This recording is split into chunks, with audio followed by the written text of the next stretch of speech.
कहते हैं कि slow and steady wins the race, यानी अगर आप धीरे धीरे चीज़ों को सीखेंगे, वर्कशीट को सीखते जाएंगे, ध्यान से देखेंगे, तो आप लोग बहुत अच्छे से तैयारी कर सकते हैं क्लास 10th की।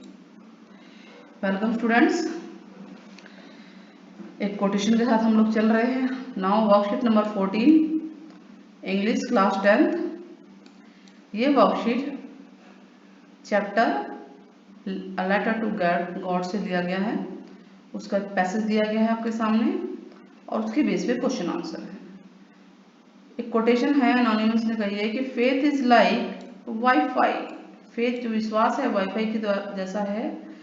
ये इनविजिबल है, यानी जो हमें दिखाई तो नहीं देता, जैसे वाईफाई हमें कहाँ दिखाई देता है, वाईफाई नेट जानते हैं ना।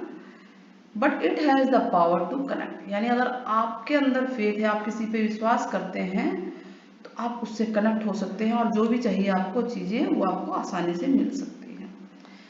ठीक है, अगर वीडियो ये वाली पसंद आए तभी चैनल को लाइक कीजिएगा और कमेंट में ज़रूर बताना कि पूरा चैप्टर आपको हम प्रोवाइड कराएंगे जल्द से जल्द। अगर आप कमेंट लिखेंगे तो हो सकता है आज ही आपको इसकी वीडियो मिल जाए पूरी की पूरी। तो अलॉटेड गॉड, आगे बढ़ते हैं। The house the only one in the entire valley. Entire मतलब होता है पूरी वैली में। वैली होती है घाटी, पहाड़ी देखे ना, पहाड़ और पहाड़ होते हैं और बीच में जो है लो हिस्सा आता है, उसे घाटी बोलते हैं। ठीक है, इस तरह से पहाड़ चलते हैं और ये पहाड़ चल रहे हैं इस तरह से, तो ये वैली हो गई, घाटी हो गई ये हिस्सा। ठीक है, तो the only house in the entire valley sat on the crest of low hill. जो लो हिल होगी, कोई छोटी सी पहाड़ी है, उसकी क्रेस्ट पे, ये क्रेस्ट है चोटी, इस पे घर है। ठीक है, किसका, लेंचो का। From this height one could see, इस हाइट से कोई इंसान रिवर देख सकता है, अपने फील्ड देख सकता है। फील्ड मीन्स खेत। ठीक है, और जिसमें खेतों में पके हुए उनके कॉर्न यानी फसल नजर आते हों और डॉट की तरह नजर आते हैं, जो फ्लावर्स में लगे होते हैं, ऐसा लगता है कि डॉट है। देखिए पिक्चर में दिख रहे हैं ना। दैट ऑलवेज प्रॉमिस्ड, और क्रॉप ऐसी लहरा रही है इसकी क्रॉप जो है कॉर्न, जिसकी कॉर्न क्रॉप एक ही चीज है। ऐसा लग रहा है कि जो हार्वेस्ट है, हार्वेस्ट कॉर्न क्रॉप एक ही मतलब है इसका। ठीक है, फसल कि लेंचो को बहुत अच्छी फसल मिलने वाली है, यानी उसकी खेती बहुत अच्छी होने वाली है। सिर्फ उसको एक ही चीज की जरूरत थी, उस अर्थ को, यानी जहाँ पे खेती हुई थी, needed was a downpour of, यानी एक छोटी सी बौछार हो जाए या कम से कम एक शावर तो हो ही जाए, मतलब थोड़ी बहुत ही बारिश हो जाए तो उसकी फसल सोने पे सुहागा है। थ्रू आउट द मॉर्निंग, पूरी morning Lencho who knew his fields intimately had done nothing else but see the sky। वो पूरे दिन यही देखता है, मतलब कुछ करता नहीं, सिर्फ स्काई की तरफ देखता है कि काश थोड़ी सी बारिश हो जाए और मेरी फसल बहुत अच्छी हो जाए। और वो नॉर्थ ईस्ट डायरेक्शन से देखता है कि यहाँ से क्लाउड आ जाए और बारिश हो जाए।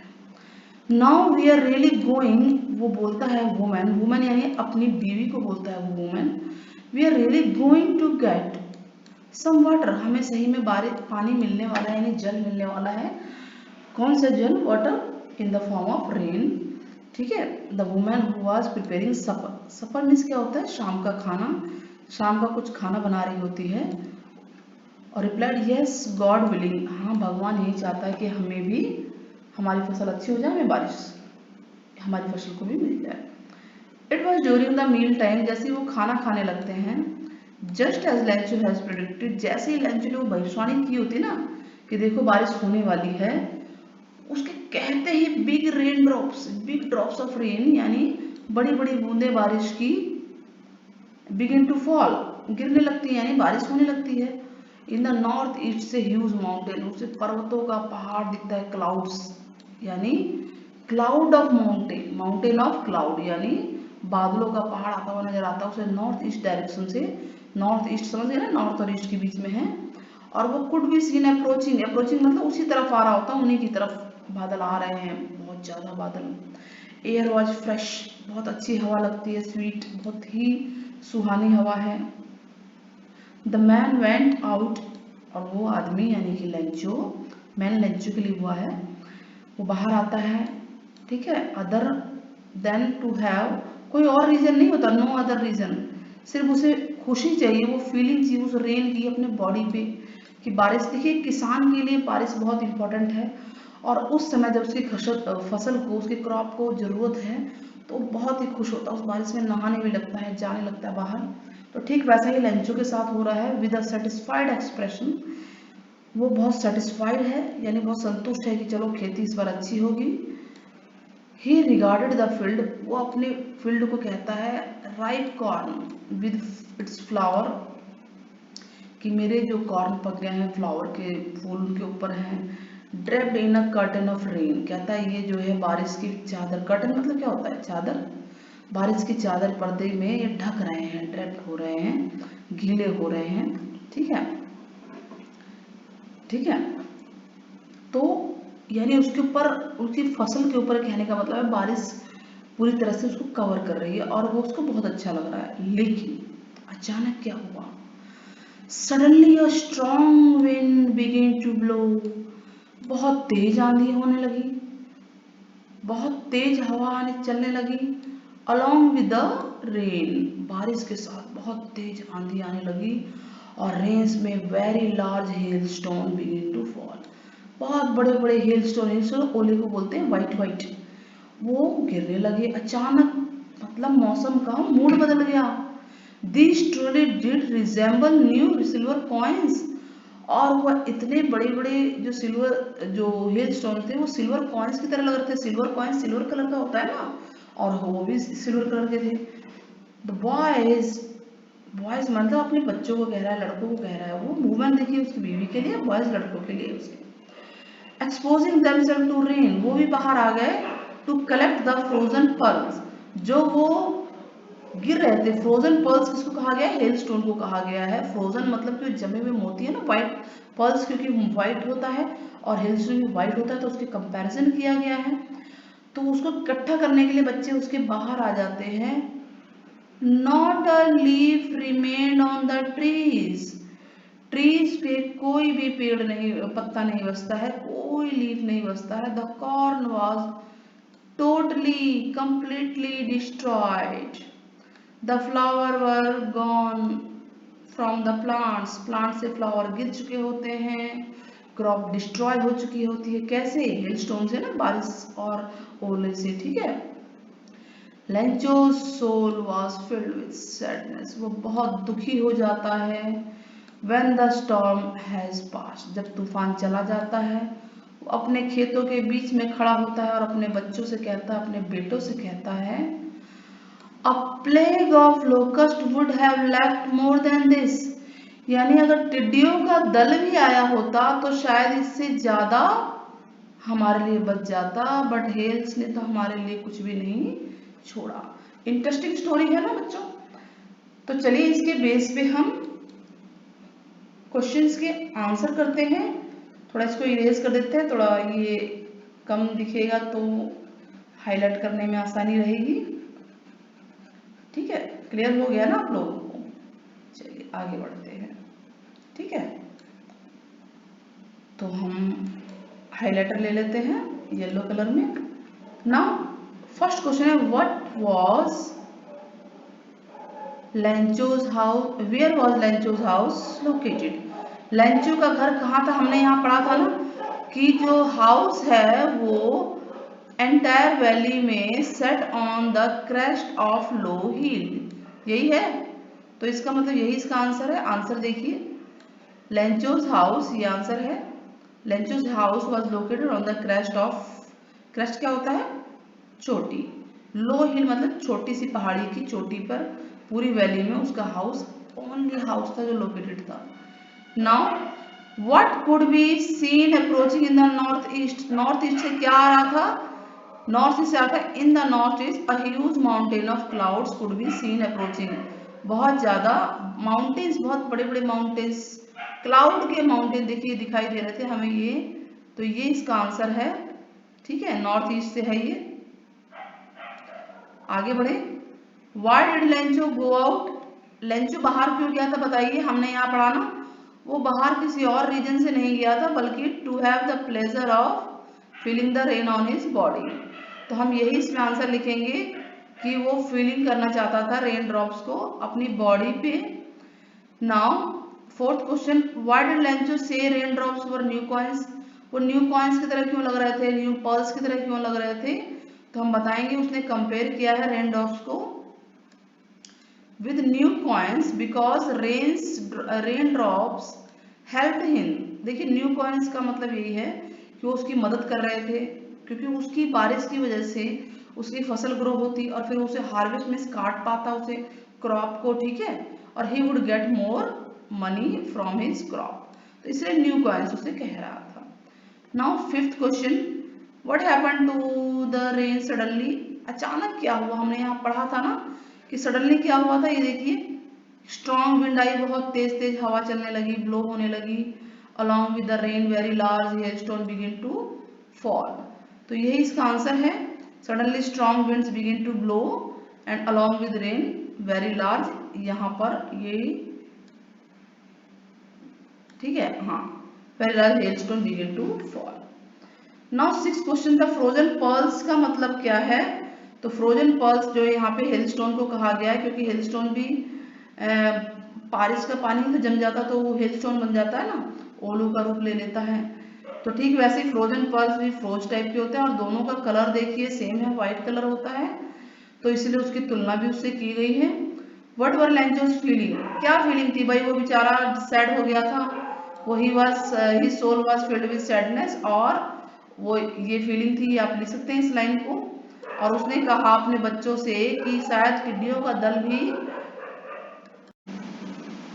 वो अपने बच्चों को कहता है कि अ plague of locust would have left more than this, कि शायद टिड्डियों का दल भी इससे ज़्यादा छोड़ देता हमारे लिए, लेकिन हेल्स ने, यानी इस जो हेल है इसने हमारे लिए कुछ भी नहीं छोड़ा। तो इस तरह से वो बहुत ही ज़्यादा उदास था, ठीक है। तो हमारा आंसर इसका होगा, देखिए आंसर है भी, तो आप ये लिखेंगे, आप यहाँ लिख सकते हैं ही वॉज कम्प्लीटली सैड या ही वॉज वेरी सैड, और उसके बाद आप ये आंसर भी लिख सकते हैं इसके आगे। Now question number 8, question number 8 में क्या कह रहा है, find the word from the passage. आपको इस पैसेज में से वर्ड निकालना है जिसका मीनिंग ये 5 हो। तो पहला है वेरी क्लोजली, तो वेरी क्लोजली का आप मीनिंग देखिए, ये लिखा है ना कि उसकी फील्ड जो है इंटीमेटली हैड डन नथिंग, ठीक है, तो इसका आंसर होगा इंटीमेटली, ठीक है, क्लोजली यानी बहुत पास। फोरकास्ट होता है भविष्यवाणी करना, प्रिडिक्टेड आया था यहाँ पे, उसने जैसे प्रिडिक्शन करा, देखिए प्रिडिक्शन कहाँ आया था हमारा, हाईलाइटर ले लेते, ये ले लेते हैं, तो सबसे पहले इंटीमेटली था पहले का, और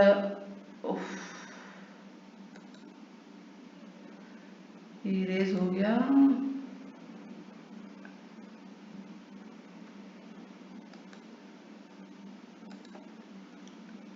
हाँ, तो क्या था, इंटीमेटली था पहले का,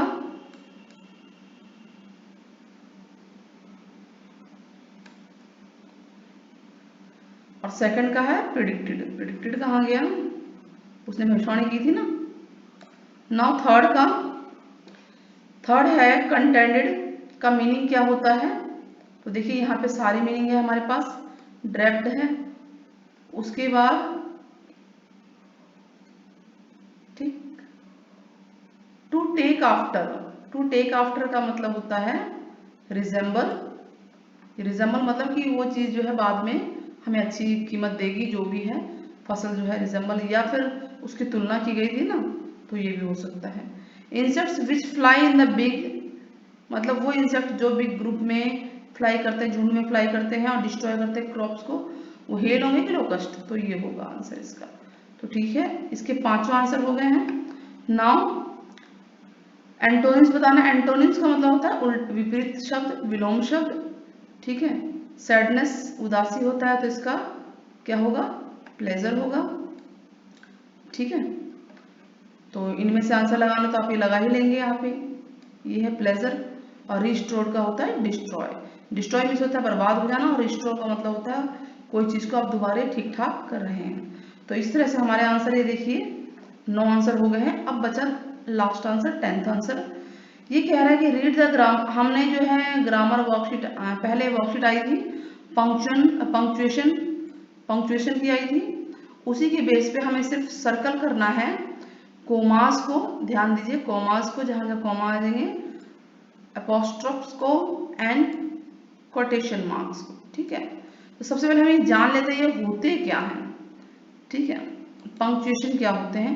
पंक्चुएशन मार्क्स देखिए ये सारे हैं, फुल स्टॉप होता है, यानी किसी लाइन को आप स्टेटमेंट को बहुत अच्छे तरह से लिख रहे हो जिसमें प्रॉपर ग्रामर यूज हो और सारे फुल स्टॉप कोमा ये सब आते हैं, उसे पंक्चुएशन कहते हैं। मोटा मोटा बता दिया आपको। तो पहला ये सिंबल है, इसको फुल स्टॉप बोलते हैं, इसको कॉमा बोलते हैं। हमें ये निकालना है ना कॉमास को, तो ध्यान दीजिए ये निकालना है। ये कॉलन है, इसे सेमी कॉलन बोलते हैं, ऊपर डॉट नीचे कोमा। ये क्वेश्चन मार्क है, ये राउंड ब्रैकेट है, स्क्वायर ब्रैकेट है। ये कोटेशन मार्क्स हैं जिसको हमें करना है। अपोस्ट क्या होता है, जो ऊपर वाला कोमा होता है। और ये 3 डॉट है, एलिप्सिस पॉइंट, एक्सक्लेमेशन का ये निशान है, अंडरलाइन, ये हाइफन है, ये चीज, ये जो डैश लगा है इस तरह से, और इस तरह से 3D लाइन दिख रही है ना आपको, तो ये वर्गल है। तो फिलहाल हमें क्या चाहिए, 3 चीजें चाहिए। तो चलिए 3 चीजों पे चलते हैं। क्या कह रहा है हमें, क्या क्या निकालना है, एक बार हम फिर से रीड कर लेते हैं। Comma, apostrophe and quotation mark. चलिए स्टार्ट करते हैं, स्टार्ट करें। पहली लाइन में देखिए ऐसा कुछ है, कोमा है, कोमा कोमा दिख रहा है आपको, नहीं। सेकंड लाइन में देखिए नहीं है, थर्ड लाइन में नहीं है, फोर्थ में देखिए नहीं है, फिफ्थ में देखिए through out the morning lunch was at least full, नहीं है इसमें भी। आगे देखिए नॉर्थ ईस्ट नाउ, ये आ गया इन्वर्टेड कोमा। ठीक है, तो ये आ गया हमारा, इसको हम सर्कल कर देंगे। ठीक है, सर्कल कर देंगे इसको हम। अच्छा ये सर्कल पहले वाले हैं। नाउ ये देखिए यहाँ पे यस है और यहाँ विलिंग है।